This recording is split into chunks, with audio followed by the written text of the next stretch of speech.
Welcome back to Living the City, our double feature lecture series here at the former airport of Tempelhof. Living the City is an exhibition, it's a publication, it's a program of events, and it's a discursive platform about cities, about people, and about stories. My name is Lukas Feireis, I'm co-curator of this exhibition, and on behalf of the entire curatorial team, that's Tatjana Schneider and the Green Isle, a warm welcome to you all, and thank you too for being here. The setup is always the same. I have two guests. Each of you have 15 minutes to talk about your work, and then we will engage in a short conversation. All in all, this will be no longer than 60 minutes. And today, I have with me Barbara Meyer, Managing and Artistic Director of Schlesische 27 here in Berlin-Kreuzberg, and Berlin-based artist Mischa Leinkauf. Usually, I mean, the combination is more accidental, how we end up sitting here in three, but there appears always to be somewhat of a common denominator or a red thread. I believe today, amongst many other things, will be urban practices, so all kinds of artistic activity that are relating to the city, and maybe also really Berlin or the city per se as a site of possibilities and potentials. I will start by introducing you, Barbara. Thank you for being with us. We just reflected upon where we know each other from, and this goes back to roughly 10 years ago, I think in 2012, a project that I did on invitation of Rebecca Raue on Schlesische Straße, which was interesting enough a follow-up of a project that I did for Raumlabor here at the Tempelhofer Felde. It's called the Institute of Imaginary Islands. And then we were invited by Bonaventure at Savi a couple of years later, back in the days in Neukölln. We were both trying to figure out what the topic of the conversation was, but we cannot recollect. However, there has been connections over the years, and then you are present with the Weltstadt project, World City, here in this exhibition. Since 2009, you are the Managing Director and Artistic Director of Schlesische 27, which is an international youth and art and culture facility on Schlesische Straße in Berlin-Kreuzberg. You have a background actually in painting and graphic design, as well as in cultural pedagogy. And you are probably within the city and beyond the city limits and country limits known for developing and initiating a lot of projects and initiatives in the field of cultural education. Cultural education somehow at the interface between kind of creative urban development and social transformation processes as well. So that said, as a quick introduction, thanks again for being here, and the screen is yours. Thank you so much, Lukas, and hello, Micha. You didn't know us until now. I'm very happy to accompany you a little bit into the story, into the concept of the Schlesische 27. And the Schlesische is a little bit a strange word, so it's the address of the culture center in Kreuzberg. We have a lot of people, let's say 60 youngsters weekly working with us in artistic studios and workshops, and I would like to focus on main questions in our house. So the situation is very confused, especially now, and we come together and try to imagine a common future. Maybe it's different to the actual situation, and what do we need for that in a big new society with a lot of ideas, a lot of different cultures. So this is our house, and let's say we are a laboratory for new visions, utopia, and we work with aesthetic tools and research of perception. So this is very important, basic to work together with all the youngsters in our house. How can we imagine new futures? And we take it very analog. In analog way, we work in different tools, always along questions young people bring to us. So we don't have prepared projects to take part. We are not a We are not a house for participation, we are a house of common initiatives. So it makes a difference because from the basic, from the concept, people are invited to found this basic, the concepts. So it's all about sharpening perception, and because you become very clever in your perception, you are able to change the world because you develop new visions.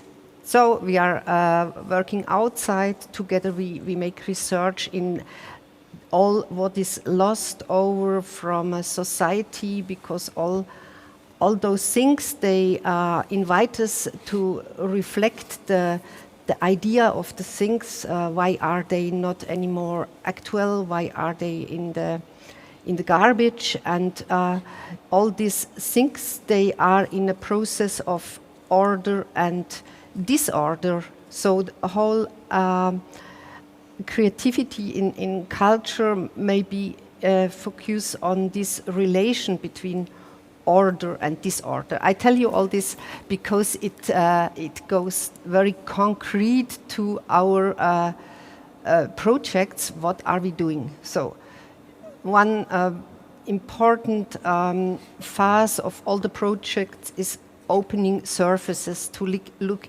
into the objects, into the world around us, into the city, into the structure of our things. And in a concrete way, we opened the Teufelsberg to look into all the leftover from the war. So if people coming from war, refugees in our house, they have always questioned, how was it in Berlin? Why Berlin changed to this very beautiful town today and city, and how did it look after the war? And to make it real and becoming able to compare situation and looking forward together, we go in a kind of reenactment. So together with Paul Spies from the Museum of History in Berlin, we founded an archaeological group together, and we opened the surface and removed things, objects of the war. Let's see the concrete objects. So it's rests from the street, rests from the houses, from porcelain, from teacups, and this is a very special object. It's from a former Mercedes we found. So when we work with a conceptual question, we need a mirror in the analog world. Zack, it's kind of discount in a house of Statistik in Alexanderplatz, where we organized an exhibition with all the stuff we removed from the Teufelsberg and also from Moltkemarkt. People working together in our projects, they run through the whole process from the concept until the idea, how can we make it public, or inviting people with same experiences, like this old women from Hohenzollern hospital. They discuss with the young people from Aleppo about Saturday night in war, in ruins. So coming together is always a good base to reflect the relation between the people. So the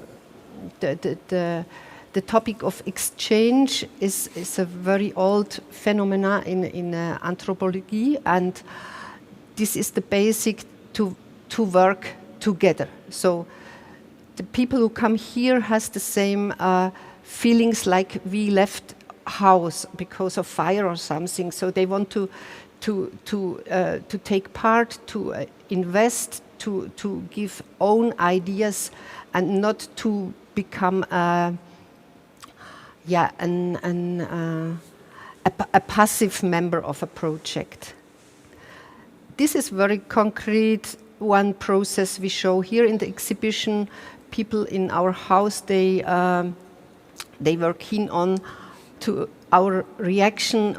This was my house. After the war, it looked like that. And from these pictures, we were keen on to imagine the form, the shape of these houses in reality. And together we had the idea to try out models of the remembered houses in the shape like one chair, 1 to 10 to the reality. Also with the bombage, also with the destroyed houses in the remembrance, and in the association of all these remembered houses, we developed a first installation, World City, in the Kindelbrauerei, and from here we traveled with the exhibition until now. We are here in Tempelhofer Flughafen, and all this artistic works very good without explaining a lot. This is important because languages are so different, and it's not always possible to reflect together in one language. So we showed the exhibition also on the day of unification in the middle of 17. Juni in a very nice surrounding, and people could walk along the new city, the Weltstadt. I jump a little bit because I think we are You have another late. 5 minutes maybe. Until now, we worked with all communities where people come from in our house. So the main project is in Beirut. Unfortunately, now it's not possible for us to continue the work. There is also a studio for art and education. We worked on roofs in camps in Beirut, also to have a direct line and exchange in between the young people here and the home surrounding. So what we do, we always work with rest of civilization, and try out new shapes. And it's not about recycling, it's more about this shift in our minds to come from a destroyed or not successful situation in the society and to try out a new view of the same thing.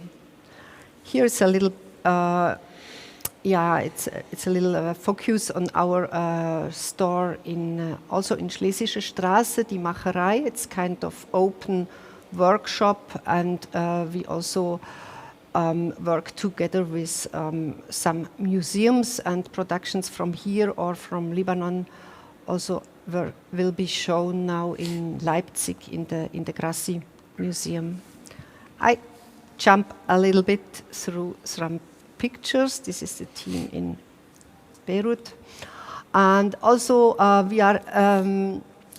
we like to experiment with structures like a startup, and in this Cupola project it was about pretending we are a factory or we are a startup, and so shifting from the image of refugees are here and are participating in an artistic project. This is so boring. For the people, it's more interesting what's their potential and what can they develop from their own power. And Cupola was this kind of experiment, the Refugees Company for Crafts and Design. It's also a vision. It was not real. It was an education project, but the surface was the company. And working with the image means we can get in a conversation with let's say, with very different social groups about new realities. All the projects here has partners in home countries of the people, like Kukula was joined to Mali, where a lot of people came from the Kukula project. And we tried to start productions then here and Mali in the same time. So Bamako was a workshop with Bamako designers.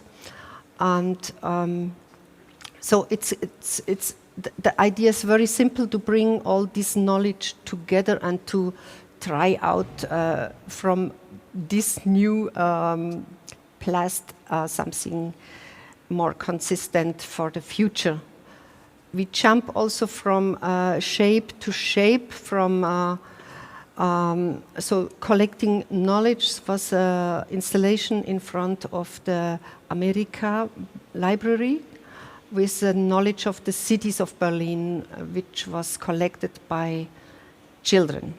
So I think I come to an end, and you can visit us in our house and I tell you more, but I want to finish with a project which is a little bit the young sister now of the Weltstadt. And yeah, here we are on Tempelhof. This is the installation, what you can discover in Living the City. And after the Weltstadt, people mostly from West Africa in our house, they were very angry about this politics that Europe transport all the garbage to Africa, and fleeing refugees on boats were pushed back to the south. And so we thought it's maybe interesting to change this rule. So how complicated would it also be complicated to get the garbage back from Africa? And pushback productions means the image that the garbage goes to the south, refugees escape to the north, so they cross on the Mediterranean. And how complicated is it to make it on the other way around? And a team of the house ordered textiles back. It was the base of a group, pushback production, who researches now the way of the textiles and all the implications. And now this group is working on a big machine. It's the candy factory, and they compare, or they bring together the question of the leftover textiles, the garbage sent to Africa, and the rule of sugar in the very beginning of colonialism. So this is a very typical process running now after the installation you see in the exhibition. Thank you. Thank you so much, Barbara. Thank you also for this tour de force to the wide variety of projects that you're involved in at Schlesische 27. Obviously, now in the context of this exhibition, where we try to kind of juxtapose very different approaches of city making that kind of open up more of a kind of multi-perspectival narrative of what the city is and what it means to live in the city. I would maybe pick up this idea, which becomes quite transparent in your presentation, also of storytelling. No? This exhibition is called About City People in Stories. So we do believe that this topic that is very close to all our hearts, what is the city, how do we live in the city, how can we participate or even appropriate the city, but transmit this through a narrative approach. You showed, for example, the project in Teufelsberg with these objects that you found there. You're creating somewhat also counter narratives. Could you elaborate a little bit on your, the notion or the aspect of storytelling? The stories are only in one perspective, individual stories. So if you remember stories or you tell about something, it's always a multi-perspective crossing point of experiences. And let's say this, we are a little bit tired about concepts who focus so much on storytelling, because we make the experience with all people in our house that it's interesting to follow a story until the point the story has consequences to the future.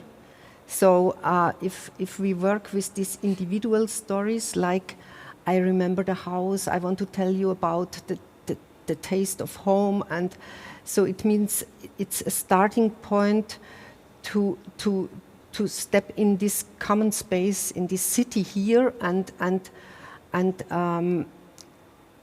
research about the consequences. And often consequences are we need more diversity structures, we need more apartments which we can pay, where we can live in. So it's very, very short shift to political efforts here, and we need our exchange in stories to become keen on and motivated to transform shapes here in a better reality for all these people. So people in our house, they know very, very well what they should tell about their former life to be interesting for projects here. So it's a kind of dynamic that you bring your story like Koffer. Was heißt Koffer? Baggage or baggage, bag. Yeah. And you put it somewhere, and that's it. Yeah. So, and, I think while I will ask another question while your headset is getting quickly fixed. Maybe what I was thinking of the Weltstadt project that we have exhibited here, which is this kind of collage, assemblage of architectural models that you worked with artists and newly arrived people here that kind of reconstructed their houses of their childhood, their houses of their homes that they have left behind. And you hear all these kind of different recollections and memories and narratives. Particularly interesting, I find how you're using their architecture or space as a means in a way. It's in a way therapeutic means, but it's also an educational means. But you're building architectural models. So you're using the medium of architecture or space as a means of kind of relief, but also cultural education. So maybe this connects to the topic of urban practices, the importance of space as a medium of cultural learning for your practice. I would say it's the main, the most interesting studio is the space which is around us. So the city is our studio, or we really fight for more space also in our initiative Urban Practice, and it's so important to open closed spaces which are closed over years and years in the city, which are not for public needs, and so fighting also politically for open spaces, public spaces in the city is it's a big basic for constructing future together. So I think the rule of the model is interesting maybe in our work. So the model is always a kind of door to fight for a real space or a real house, and to come from the imagination to a new reality. So therefore, especially next year we will have a whole conceptual year about the rule of models, and I think in the Weltstadt it was a first bigger try to involve people in this model idea as a door to reclaim the space here in the city.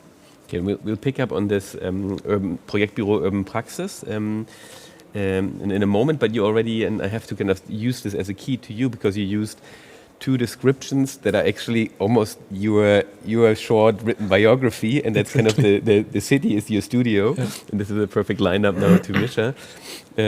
Mischa, thank you also for being here. Mischa Leinkauf, Berlin-based artist. We were born both in the same year, 1977. You in East Berlin, me in West Berlin. We've met. We couldn't really figure many years ago, but the first time I came across your work was through an exhibition at the Bethanien, curated by kind of one of the pioneer curators of, let's say, artistic practice within the urban environment, Adrian Nabi, where you had an installation with your partner at the time, Matthias Wermke. And then through another book that I was working on with Matthias Hübner called Urban Intervention in 2010, your work reappeared. And in 2018, you were part of an exhibition that I curated at the BNKR in Munich called Thresholds, the Limits of Space. So thank you for being here with us. As I said, the city is your studio. That's what you also used this description. Actually, with all its kind of unpredictable possibilities and potentialities, let's say, that are there. And the other one is you try to open closed spaces. And I would say this is what you're doing too in your work. You're trying to kind of enter spaces that are like non-public areas that are hidden or not accessible, really, and you try to open up these closed spaces and intervene in a highly transgressive way within the urban environment. So thank you for being here. The screen is yours. Thanks for the invitation. Barbara, can I have this, what is the name of it? The clicker. I need the clicker, the power. So now the power is with me. I would actually start also using this term, like the city as a studio, because for me and in my artistic practice, the city gives all the tools and all the things I actually need for my artistic practice. It's always hard to put yourself or define yourself as an artist and what you're doing. So I rather talk about my approach to this artistic idea that I have in mind and maybe where this all comes from and what my interest is. So basically I use with the media of video and photography, but all the works that I'm doing, and they have a kind of hands-on approach. So I usually use spaces. I don't even call them public or non-public spaces anymore, but spaces, because to me they're all equal. I just go through some stuff while talking to you. I'm more interested in the spaces in between. Usually you have this term what you use, the public spaces. I don't even know what a public space is anymore, to be honest, or what it means nowadays. But there are a lot of spaces different layers of the city that usually you are maybe not allowed to go, or you don't want to go because it might be dirty, or you don't know, or you get lost there. Or there are also layers of the city that might lay above the city or a house. This is all under right now, or this kind of things. And I don't know where this actually came from. This interest in what's behind, what's beneath, what's next to a barrier or beyond a barrier. or wherever there's a door when somebody says like this is closed and you're not allowed to go there, or there's a system that prevents you from going somewhere. Like these kind of spaces always interested me, and like seeing them in, not in this like terms or judging them whether it's like a public space or a non-public space, or this is allowed or not allowed. Like this is actually what I'm doing in my artworks, like just using them and reusing them for artistic purposes. So I'm going to go with you through, let's say, 3-4 works. Let's see when I'm just break it, because usually I'm talking too much like about the works, because I'm still like curious, like seeing and talking about them, because there are a lot of stories involved. So let's start with some recent works, and then I go back to the like older works when I used to work in an art studio. Also like the work that is here in the exhibition that you can see here is like one of the first, actually, like 2005. Okay, so this work, it's called Fiction of a Non-Entry. That you see an image here, and it deals, it's just 2 years ago, 2 years old, and it deals with highly secured state borders, more or less all over the world. So my interest was in the system and how these like highly protected national state borders and border fences and like defense architectures basically works. We're all aware of this, like at least since 2015, when the refugee so-called crisis got so big and important that a lot of walls, nation-state borders got raised and got more secured. So it was like even the passport like got a really even like from day to day like a more and more like powerful thing, and like I'm as a German white privileged guy like doing arts. I'm quite privileged. I can go basically wherever I want in this world, but a lot of people can't. And I figured out actually also because of the exhibition we did about the phenomena that in 1989, when the Berlin Wall came down, like and the Iron Curtain fall. They had been 16, or was it 18? I'm not sure. Something like 16 architectural barriers between countries or cities in the whole world, on the globe. Nowadays, we're almost at 80. So this, like, it's an enormous like building process of like separating countries and like judging like who is able to go, who is not able to go. Okay, to make long story short, what I did, trying to figure out if there are loopholes in this kind of like nation-state borders, and I found them by the moment a border leads into an ocean or a sea or maybe also a river. So as you can see here, which is the European outer border between Spain and Morocco, at this enclave called Ceuta on the African continent. Like the fence directly go into the water. What happens behind these fence? Basically, on top, like on the water level, there's still like some Coast Guard boats, but what's under it? So there is a huge, amazing space right under the water. I hope you can see it. It looks quite dark from here. So this is me standing in the middle of this border. You can see like the mark of the border by this little like rope going up to like a buoy that is up there. So right under the water level, under the water, the surface, there is an enormously open space. You can quite easily like cross these borders. So what I did in this work, which also is a video work in the end, I usually show this as a installation, is like seeing me crossing borders from one country, like going from one country to another, like migrate and immigrate from country to country and also coming back. This is, for instance, in Israel, between Israel and Egypt, also like a really high secured border, but right under the water level, It's a huge space, and I don't even. I mean, is it a public space? Is it a non-public space? I don't know. It should be a public space. All right. So here you can see an installation view. Usually, it's a video installation. Okay, next one.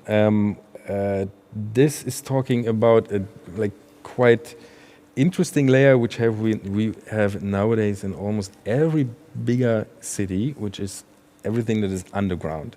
So for more than 7 years, if I remember it right, I did a research and collection of going to underground water canals. The work started in Tokyo. I did so many of these locations, so I go quickly through them, and finding an atmosphere where you're actually kind of part of the city, all this network under the city. And we're not talking about sewers. So this is water. This is rainwater canals, basically, still quite dirty from time to time. In most of our nowadays, let's call it metropolis or these bigger cities, all these water canals or even rivers went underground because the property on top, it's so that they wanted to build buildings and stuff and shopping malls and whatever. So most of these rivers and systems went under the surface. This is also a kind of video installation in the end, but also a photo edition, photo series, going from Tokyo, Moscow, Vienna, Florence, Germany, wherever, also in Mongolia, whatever. Quite a lot of things. So this kind of idea of going somewhere but being in the middle of the city, from time to time, for instance in Shibuya in Tokyo, right under the Shibuya crossing, which everybody knows, is one of these water canals, which you sometimes can hear through the gutters, the people talking overground. So making this kind of spaces accessible. Now we are talking about open up some spaces. I mean, I only open them up for artistic purposes. It's not meant to invite people and using them for something else. But this idea that the city has way more layers and spaces is part of what I'm doing. So I go to the next work. So now we go a little bit back in time. So this was 2014, but also a work that took me and my former colleague, as you mentioned, Matthias Ramke, that I worked together for quite a long time. I think it took us something 7 years to fulfill this work, which also deals with kind of layers of a city in this work, the top of the city. So in 2014, we changed 5 minutes. We changed the flags atop the Brooklyn Bridge in New York, where usually the huge American flags are hoisted. So we took them down and hoisted 2 white American flags, which is actually a quite, from the image perspective, I would say it's a quite peaceful way of dealing with something. But obviously, as you can imagine, the city and also a lot of people and the authorities were not amused that this happened. I might add something that usually, for most of my works, I do not ask for permission. So I really try to see all these spaces as as a kind of public space. Mm-hmm. So I'm not asking for permission. Most of the work didn't happen with institutions or something. They're really I'm just doing this, or in this term, we did this. So this caused quite a big media attention and discussion how this is possible in the middle of New York, because nobody was seeing this. We did this overnight, and then in the morning this kind of flags appeared. Here you can see that there are stars and stripes still in it. So I think for me, like using this kind of space is just finding a way of going there and like understanding the system, like how the security system there works, to make it to like be part of the system at some point and be able like to use or reuse this kind of spaces. It's a big part of the work, because like making research and finding out like how this is possible without getting caught and without ending in jail is also like a big part that you usually cannot see, but it takes like a couple of years. Also sometimes training and practicing, like physical training, in order to make this happen. For instance, like this underwater work that I quickly showed, I had to like start diving and practicing like for 1.5 years in order to be able to do this. This happened for a lot of works that I did. And maybe one more. Oh yeah, this is an also quite old work with my former colleague, like going by handcar through the Berlin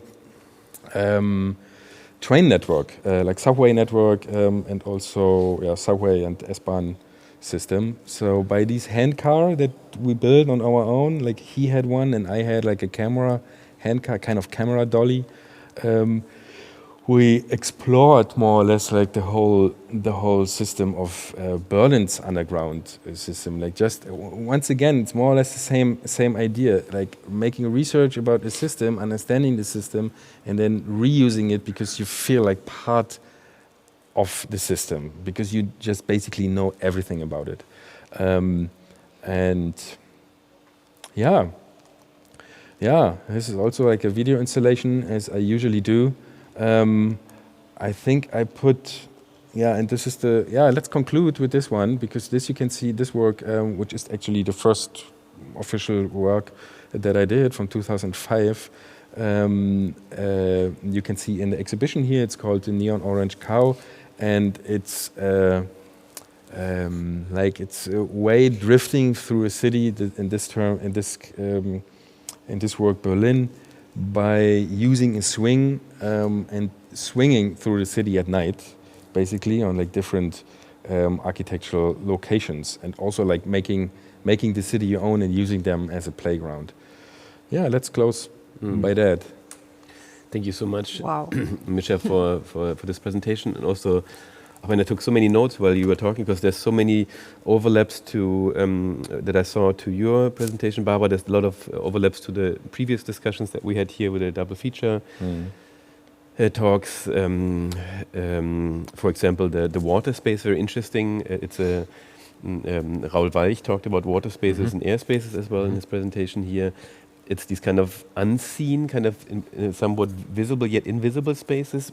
Then again, your usage or unsolicited appropriation of the urban infrastructures, whether it's the bridge or whether it's the sewage canal, or whether it's the subway tunnels, that are all driven, and I called this earlier, by a very kind of transgressive, so like border crossing, literally borders that are legal borders, spatial borders, conventional borders, disciplinary borders.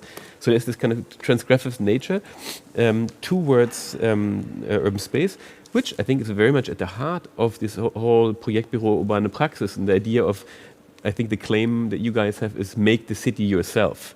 So I mean, that's what he does, no? In a sense. So maybe we can kind of both, I can reflect on this topic with both of you, and where you think, where does this originate from in your case?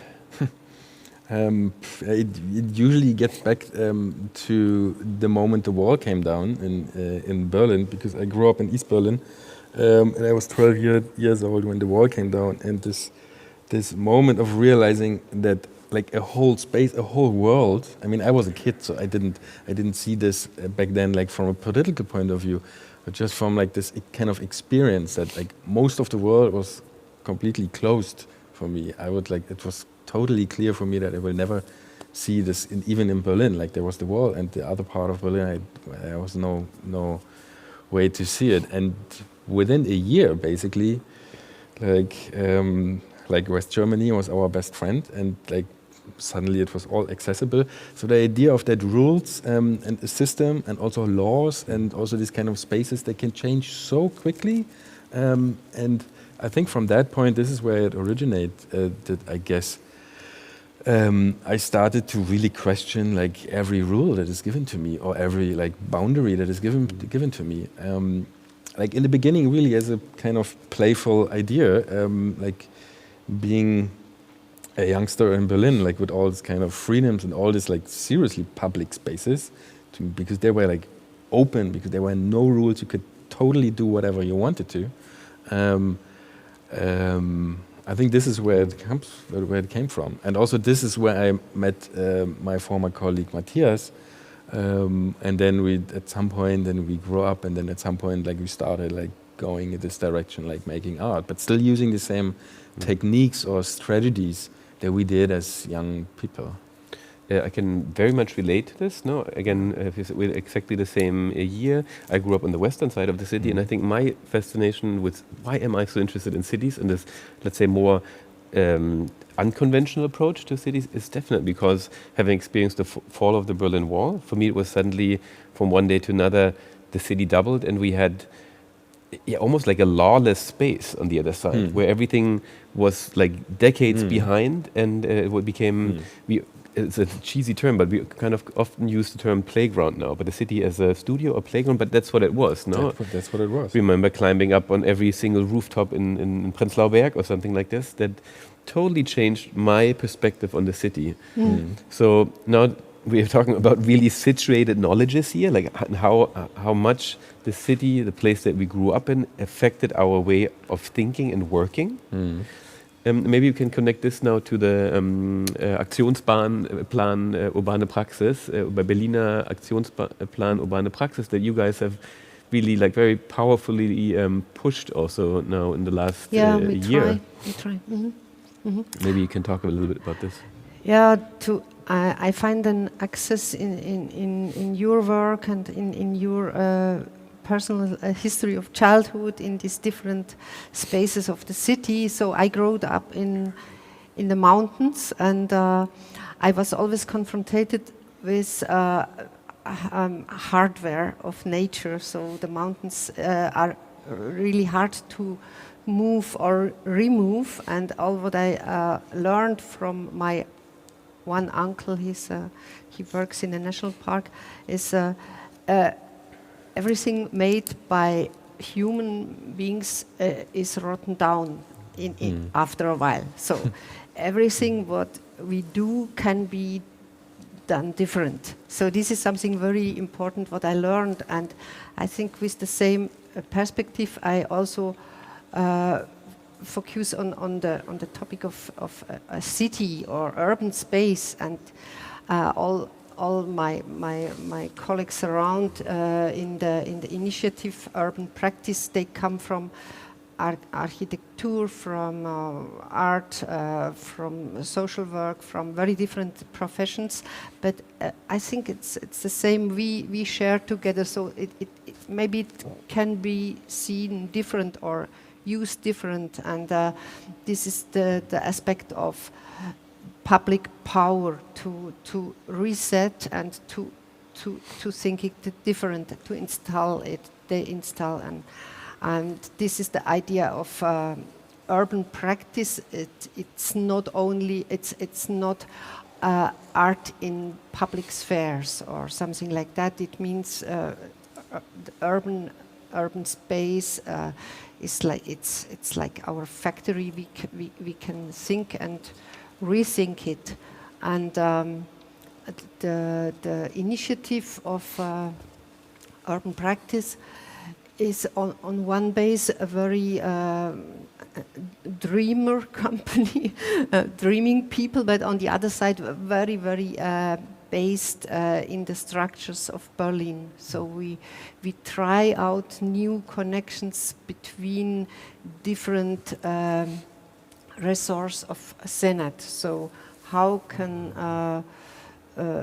city development department work together with social department and the department of techniques and Umwelt. Oh God. Umwelt. Environment. Environment. So, how can they learn from each other and transform city not in divided topics? So we are people, persons, and we are not dividable in different interests. So how we can bring the interests together to make Berlin more dynamic for a society which is very diverse. So behind the experimental part, also with installations or with artistic projects in the city, the idea is not to form kind of interesting art installation. It's always about how could it be when we shift like that. So, and to make it real and to make it together with a lot of different people in Berlin, it's the main target of the initiative. And maybe also looking at the time, we actually only have 5 minutes left. So always I promised you guys, it's we start and we're already at the end of things. But maybe, and I kind of thought that we will end up very much talking about Berlin. We have another last reflection, like on the city, because in a way, maybe I would be interested in your input or your position there. The city is known, we went for many years for this kind of poor but sexy appeal. Then we got known for kind of using like unused spaces and empty spaces, and then it became also like a mecca for all kinds of street art practices. And I think the city has kind of realized that these non-institutional practices, these like unsolicited and not planned artistic and creative practices within the city, have become kind of a key for defining what the city is about. Also as almost a, you could say like a touristic selling point in many ways. But do you want to share your thoughts on this, Mischa? Yeah, I don't know if the city really realized that this is an important, this is a key aspect. I'm really not sure, because it still feels to me that they're going to commercialize everything wherever possible. I think like this idea of using a city in a really informal way, also letting this happen and not controlling like everything, and not defining like every kind of spaces, but leave some rules, leave some spaces like for things that nobody knows. And there is I get the point that there is a certain danger, because there might be also like something weird or strange or illegal or whatever happening, but this kind of like, I think it's really important to not format like everything that is happening in the city. And I think like Berlin is a good example for this, because it used to have like all this kind of so-called freedom and spaces, and as usual, as all over the world happened, also Berlin, it's like everything got like every Baulücke like got a building, every public space is getting rules, or like the benches are brought away that you only can sit in a cafe and restaurant next to it, than to pay your money. So it's always like it's kind of harder to find your spaces also for an artistic practice. But on the other side, I think even this kind of rules and formatting like these kind of spaces will end up in new ideas by artists, and you will always find a way, and there's always like a moment or a loophole that you will find to make something or discuss or like to start a discourse about like the things. But we have to stay critical, I would say. This is the most important thing. And then thank you to you that kind of this is being tried to kind of to implement it now within the city, also with the kind of whole urban practice program. I think I totally agree. I think we need these spaces of uncertainty within the city. That's kind of, this is very, very important, these undefined moments. And in many ways, I think that the beauty of both of your practices, that you do make things visible within the city that are usually not visible. And I think just by doing that, accesses to the city, certain spaces, you already open up the mind of the inhabitants of the city, the citizens. Hopefully. So, hopefully. That said, I would like to thank the two of you. It went by fast. There's much more to discuss. Thank you, Barbara, for being here. Thank you, Mischa, for being here. Thanks. Thanks to Reframe for editing this whole thing.